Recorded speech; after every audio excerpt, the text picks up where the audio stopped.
What's up, everybody? I am Nick, back here again with Phil and Emil. We're going to discuss just a few things here with Just Like Me, and kind of go from there. First thing I wanted to talk about, and I'll open it up to you guys first, is Shang-Chi. So since you guys have probably last seen us, that is what's happened now. And that is just that just came out a while ago, a few months ago. So have you guys talk, and then I'm going to share my thoughts. So whoever wants to go first. I guess I've been elected to go first. Shang-Chi, as a big comic book fan in general, I was very much looking forward to this film. I was also hesitant and worried because I wasn't sure what kind of reception it would get. I was very worried that they might not do well with it, in my opinion. But liking the comic books and stuff like that, I was very impressed and pleased with the way they went on that side of things. As an Asian man in film, I was very happy with the way they cast, the way they shot it, the way they filmed it.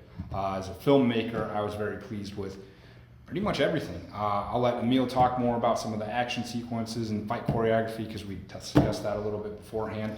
But overall impressions, very much enjoyed it. One of my top 5, maybe top film in the Marvel Cinematic Universe for me.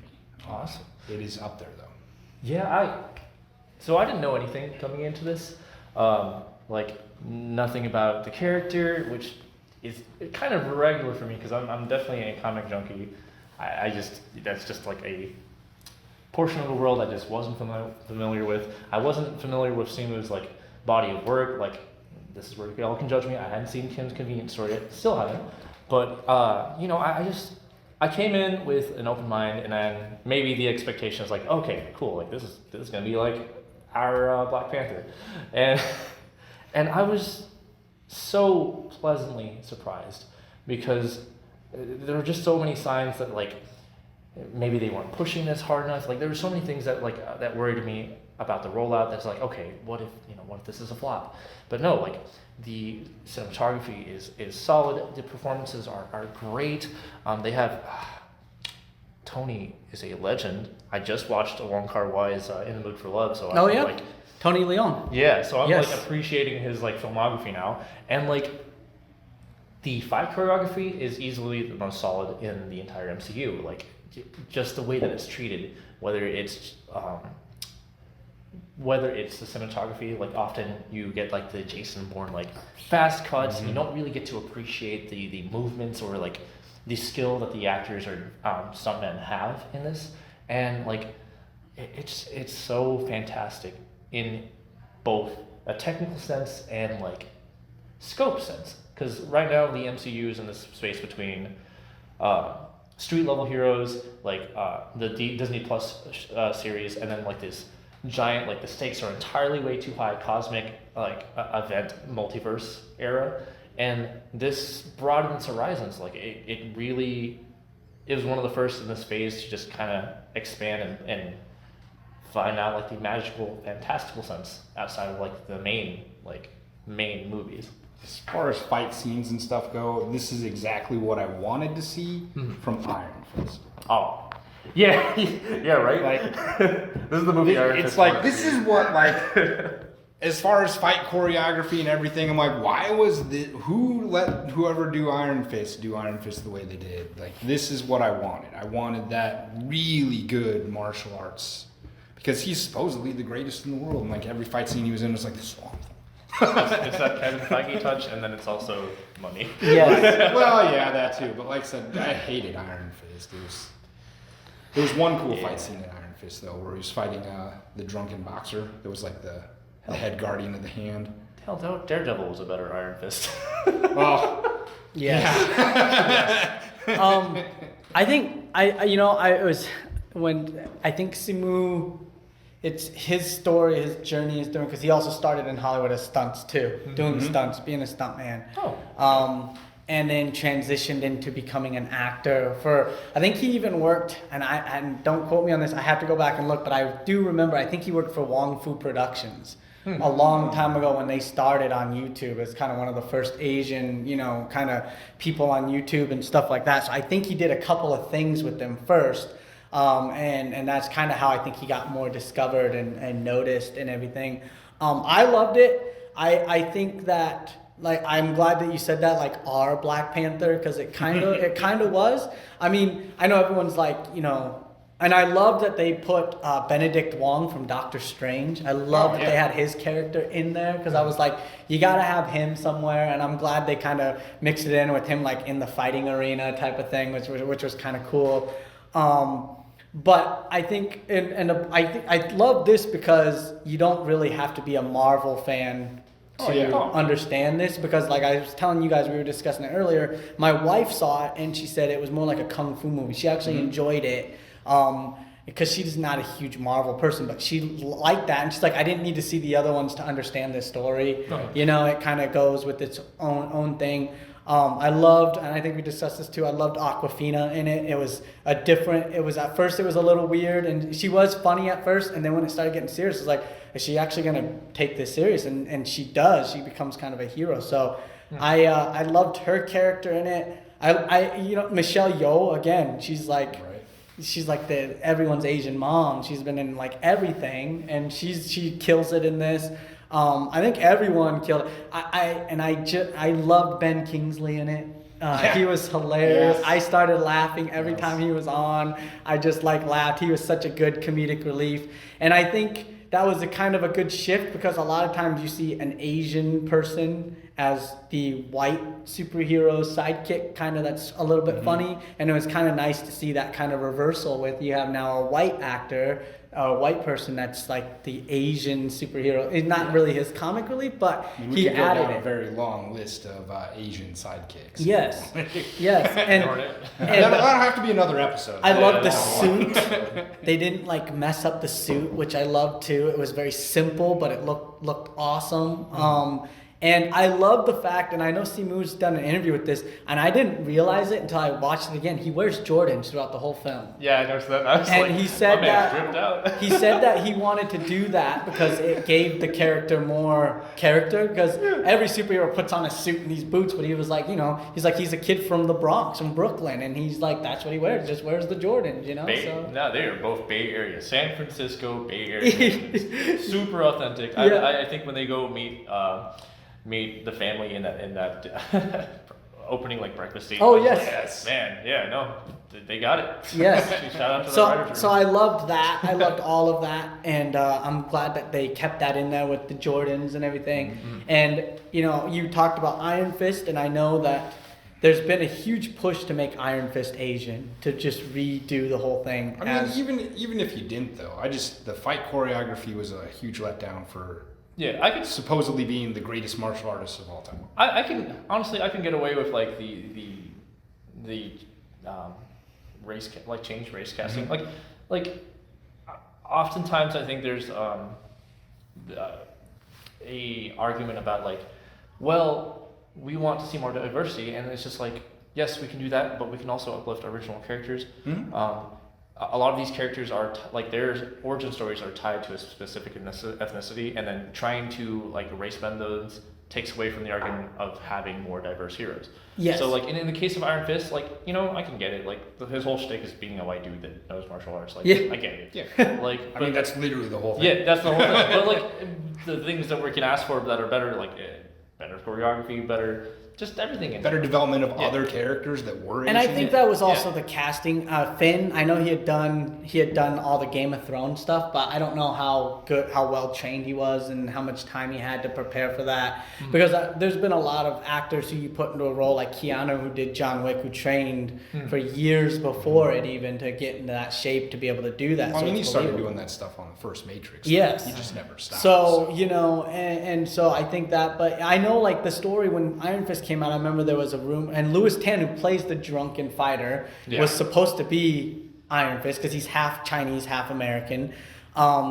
And so they had originally proposed that he be adopted Asian, like a monk drops him off at the doorstep of the Rands because their wealthy family can take care of him. And then on his 18th birthday, his dad has a business trip to China and goes, I want to take you back so you can learn your culture. And they go to fly over the mountains. It crashes. He falls in the mountains. The monks train him because he's Asian, he's Chinese. They teach him his culture. He comes back. as the only heir to the Rand family. That was what was pitched for Yeah. the original show, which would have worked. I think it could have. It would have believable. The studio decided to keep it, which, like you said, is fine. We can keep the same characters and just elevate it. The problem was, I think it was just they didn't elevate it, and it just kind of was a flop, which is too bad. And as I because- kept watching it, I'm like, it's just getting worse. and it got worse, I think, when they what was it, the Defenders or whatever they called, when they brought them all four together, and it just I was really excited. I was really excited for the Defender special too. Same. It's like everything else in the Netflix, well, original Netflix Marvel shows was just so strong. Like I think the first season of Jessica Jones is like amazing. One of the best. And the first two, Daredevil, like I mean, Luke Cage, like Mahershala Ali, like is amazing in that. Yeah. Like the Netflix shows, in my opinion, did a better job with villains Yeah. Oh yeah. than the MCU in general. Yeah, and then there's like Although I haven't seen the new the Thor movie. I hear Gore is supposed to be pretty. Love and amazing. Thunder's gonna come out very soon. Yep. Yeah, but But I hear Gore is like everyone's pick for like best villain in the MCU so far. So. I mean, it's Christian Bale, so you know. Right? but like, the thing that I forgot to say, like I don't want us to like just bash too much because like there's obviously like a bunch of hardworking people on these shows. Of course. And it's not. It wasn't bad. It just wasn't the same caliber as what seemed like all the other and it shows. had prior nothing to to it. do with race either. It wasn't Yeah. bad because it was a white guy cast. It was just bad. I think overall, it was just executed horribly. I won't even go so far as to They say it just was meet bad. expectations. I think. It just was not what I wanted it to be. Yeah. I wanted it to be Shang-Chi. yeah. But I didn't get that. So The criticism that I always saw of Iron Fist was like, man, I feel like I'm watching Arrow, but like less thought out. And I'm like, Yes. yeah, Yeah, that's I mean, actually that's a fair. really good description. I hadn't heard that one, but like, yes, that's very much what it was. Oh yeah. Well, and then you know, for me watching that, and then one thing I was gonna mention because I had just seen it the other night was DC now is doing Black Adam. Yeah. And I saw that they casted Dwayne "The Rock" Johnson, who's not Asian. He is a Samoan, but you know, Samoa and Asia are not. They're not. I shouldn't say similar, but we're close. And you know, he has that look. I love Black Adam. I love the comic of Black Adam. I'm hoping, but more diversity. I think more diverse. Any superheroes, regardless of race, I think it helps all diversity. And so I'm looking forward to seeing it. I mean, The Rock already is a superhero. The dude could already you could believe the guy could uppercut a boulder and break it in half. I mean, it's not really that unbelievable. So I love that casting. I'm wondering if they're going to add it into like, you know, the Batman, the Superman, and all that stuff. Because I'm sure him standing next to them, I'm like, he's going to dwarf all of them, man. I'm sure the studio's wondering the same thing. Yes. I mean, him next to Jason Momoa, though. Yeah. They're a good size comparison. You know, it's the weird thing is, and I don't know if someone was telling me about that Momoa and The Rock have never been in like on an award show together or never have appeared in anything together, and it's only because their families in Samoa are like rival families. I don't feel like that's. I feel like that is an exaggeration. Yeah, but like- someone was saying that, and I was like, oh, okay, because I guess Momoa's family, his father was the chief tribe of one side of the Samoa Islands, and of course The Rock's Peter Maivia was the high chief of, so kind of like the president of all. He was there, and they kind of had a rivalry, and of course rivalries don't have to last for a long time, but I think it's like the old Samoans and their family are like, oh, you don't, you know, it's like the Romeo and Juliet, like you don't go near them and you don't go near them. But I'm sure The Rock, he's a professional, he would shake hands, and but I just never noticed that because I'm like, I swear they've been in the same room together, but they apparently haven't. So I mean, Roman Reigns was in that last Fast and Furious movie, and Yeah. that was with The Rock. he's cousins with The Rock. Yeah. Yeah, So yeah. I don't know, listeners, help us figure it out. Yes, Yeah. please, because that would be awesome. But someone told me that, and I thought that was very fascinating because I was like, oh, but I've always loved that because it's like culture, like Asian culture have the same thing. I meet people all the time who are Korean who still blame the Japanese for World War II. I'm like, hey man, it's like we're over, we're done. Ooh, We need to like not do any of that stuff. So. I'm not going to But the last thing I wanted to talk about with you guys too, because it has aired since we last talked, was also, and we may have touched briefly on it, but The Farewell with Aquafina. That was another one. That was so good. And that was if you one haven't I seen loved. it, go watch it. It is Yes. incredible. I haven't seen it yet. That was one I loved. Sorry. Being Busy. Asian American, and maybe for Emil it means a little more than Phil and I, because Phil and I are adopted, so we we had the American family. But for you, having an Asian family about like grandma and grandpa or someone always preaching to you the importance of like your culture, which I don't know if that was your case, but I can see more Asian Americans. I know a lot of them said it related to them because it was their family and how their dynamic was and everything. So Did you guys see Minari at all? Minari, yes, I did. I I love. wanted to Minari. watch that one. I haven't had time, I but, need to like, watch it. I just watched one of his earlier films, Lucky Life. Oh, Yeah. And so I don't know. We'll see. and Squid Game. That was another one too. I don't know if you Still guys haven't saw watched Squid Squid Game. Game. I watched the first 3 episodes and I got distracted. Yeah.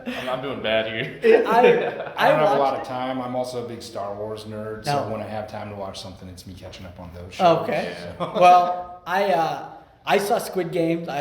Being Korean as well, I loved that. I watched it. I saw there's a sequel coming out now, season 2. So we'll see how well it does. I think that I'm really glad to see, especially Netflix, embrace these foreign Asian films now, like Korean, all driven. I mean, Netflix has been great about doing that from They the have. beginning, though. They Like, have. They pick up a ton of great Yes. foreign films and stuff. I'm so happy to see that. I'm just happy to see they're gaining traction. I don't know if that's true though. I mean, Squid Games was the most streamed show Yeah. ever at the time. True, but they've definitely made some recent decisions that Yeah. are Yeah. killing a lot of that traction. That's true. And they lost all that membership, a few months ago, but Stranger Things 4 released, and I think that kind of brought some people back. I don't think it brought everyone, but some people came back to watch that. But that was kind of one of the things. And you mentioned Star Wars. Have you what for you guys as Asian Americans? That's something we can discuss. They talk about the lack of like Asians in the Star Wars universe. So Is it Kelly Tran? That is her name. Yeah. And her character was, That was, unfortunately, her character was, I feel wasn't that good. I didn't like her character in that one. She was, I don't know. I have strong feelings about the newest trilogy, and not in the like man, I really like the really problematic kind of views you get from people that are always like, I hate the new trilogy, but in more like I feel like there was just a lot of potential and like a lot of plot lines that they could have developed, and they just, whether it was a studio decision or very Stupid fanboys yelling about things and getting them to change their mind about stuff. Yeah, the way Stop being dicks. you said it, the way that Kelly Tran was treated, like in both personal and professional life after that, like that's disgraceful, honestly. Like It is. like when we want to have more representation and then like to have that be the backlash or the reaction, that feels uncomfortable for us, like yeah, cool, like there's an Asian character and like there's this toxic portion of the fan base is just like, we're going to bully her into getting off social media. Like, Yeah. how does that make it? You guys aren't People even real fans at that point. Yeah. You're Yeah. just being dicks. Yeah. But for me, I think I've always watched Star Wars I loved Star Wars 2. And it was something I could never relate to. I loved it. I always wanted to be a part of it. But I could never relate to it because there was never a character that looked like me, that I felt, that looked like me. And I've always felt that of all the universes, because this is finally the movie where not even just races, but galaxies of everything come space together and get along. I'm like, where are all the Asians at? What happened to that? And I would love to see them make that step now that Disney owns them. I'd love to see that step kind of transition into more kind of Asians. We already have the Jedi. And I mean, they are with the shows. Yes, they are. Yeah. The shows have done really good with diversity, and I appreciate that. I know they added Ming-Na Wen to Mandalorian, and Absolute legend. yes, so I know they added her to Mandalorian and everything, and I truly appreciate that. But for the film sense, I would love to see. She's been like in the big 3 with Disney. She's Disney princess. Yep, She for was one. in She was in- Star Wars and Marvel. Yeah, she was an Agents of So S.H.I.E.L.D. yeah. Yeah, she was in Agents of Shield. That's right. She was in Agents of Shield. She's been in a lot of good stuff, and I'm glad that they put her in there, but like I said, for the film world, I would love to see them add a kind of a strong Asian character in there somewhere. I don't think we're far away from it though. It just needs to be in the hands of a capable director that like is probably character driven. It needs to be a writer's room. Well, there was a lot of talk of the blind character in Rogue One. Why am I forgetting his name now? Donnie Yen? The Yeah, character. yeah, yeah. There's Donnie Yen. Oh, from Rogue One? Yeah. Oh, okay. But there's Yeah, been yeah. a lot of talk of doing like a prequel series with him. Oh yeah, Rogue One would be so cool. Rogue One was so good.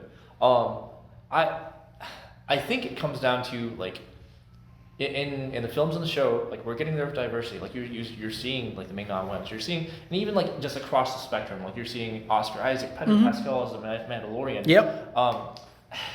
Rosario Dawson coming as fan favorite Ahsoka. Like Yes. like we're getting there. It's just there's this kind of epidemic, and this is just Hollywood in general, where you're getting minority and like POC representation, but in a family friendly kind of way. It's like, are these people like white passing? Are they close? Or are they like yes, this awful, the like good kind of minority? And the only way to like fix that across the board is, we talked about this earlier, diversity in both executive positions and in the writers room. Because like if your cast is like all POC and then like your executive producers, your directors, everyone above the line, and all your writers are still white, then like, are you really achieving true diversity, or is it just kind of like we're propping people up in place to kind of fill a quota? And like I don't think that should ever be the end game of any kind of true diversity initiative. Yes. So as the minute that we start to bridge that gap of like, I mean, yeah. Everyone I mean, like does even rooms. on like a local level, like I do a lot of live theater as well in the Yeah. Quad Cities. We have really started pushing like the diversity thing in even local community theater. We are a predominantly white area anyway, so it's a little bit tougher. But like Playcrafters Bar and Theater, where I'm a board member at, we've actually made sure that we've hired completely diverse crews and stuff like that to work on shows. Not just a diverse show, but then helmed by a white director. That doesn't do a whole lot of good. I'm directing one this year. The hopes has been to cast a more diverse cast, but I have not been having a lot of luck reaching out to people. yeah, and if availability is an issue, like that's fine. Like Yeah. that happens, right? But it's just got to come. It's got to come from a good faith place. Yes. I think this is an example that I like to bring up. Cinematographers, right? Yes. If you have people of differing skin colors on screen, a lot of white DPs aren't used to lighting like more brown or like Yes. black skin, and so they'll like wash them out or overexpose them or just light them the same way that you would do a white person. But like you see films like Moonlight or photo shoots on Vogue that Even aren't like on Black tour. Panther and stuff. They did a great job with it there. Yeah, like you have to treat those shadows and highlights differently, and like that just comes from experience with that kind of skin, and often that is black and brown DPs saying like, I know how to light my skin. Like that's one of those like things you wouldn't think about, but are real problems. And I guess to end it, we can end, because I've had this discussion too, and it'd be a good way to end it, is why do you guys think that there aren't enough Asian executives, Asian DP cinematographers? Because there are some out there, but do you think it's because they haven't got the chance, or that it's the industry, as we said, it's the industry, and we are moving in the right directions, but it's still, or is it because of the old stereotypical of like, well, there's no Asian execs because Asians don't like to invest our money in something we might not get a return on, because we're very stingy with our money to find an Asian executive to go, here's $100 million. If I don't get it back, if the film flops, it's okay. I think more than them not being willing to give money, it's that, hey, I don't have a ton of money. I have to pick a project that is going to win, because otherwise we don't have any anymore at all. So it's the selection process for that side of things has to be so much tighter, because it's like, I don't get a lot of opportunities. Instead of getting 100 opportunities, I'm going to get maybe 3. Mm-hmm. So how do I pick which 3 I want to do? Actually, so to answer your question, I think there's so many factors that go from like cultural stuff to just like the industry.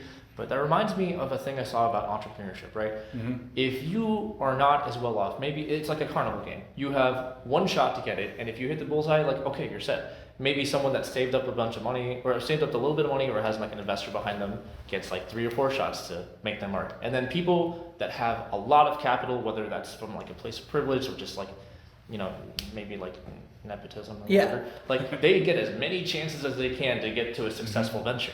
So when you often consider that a lot of like the old guard isn't minorities, Right. then they're always going to be like, yes, we only have a few shots to get this right. And maybe that's just like from a risk-taking perspective or whatever. And then there's also like a lot of Asians, it's definitely getting better now. And we have to and can acknowledge that. Like, Way better. Culture Way and better. arts is starting to become more prevalent in a lot of people's lives, and the value and priority that it is, it's climbing, right? But like, again, that old yard of like STEM fields, STEM, like that's what I grew up with, like STEM, and like it only took me till recently for my family to be like, okay, yeah, like you know what you're doing, like they support me wholeheartedly.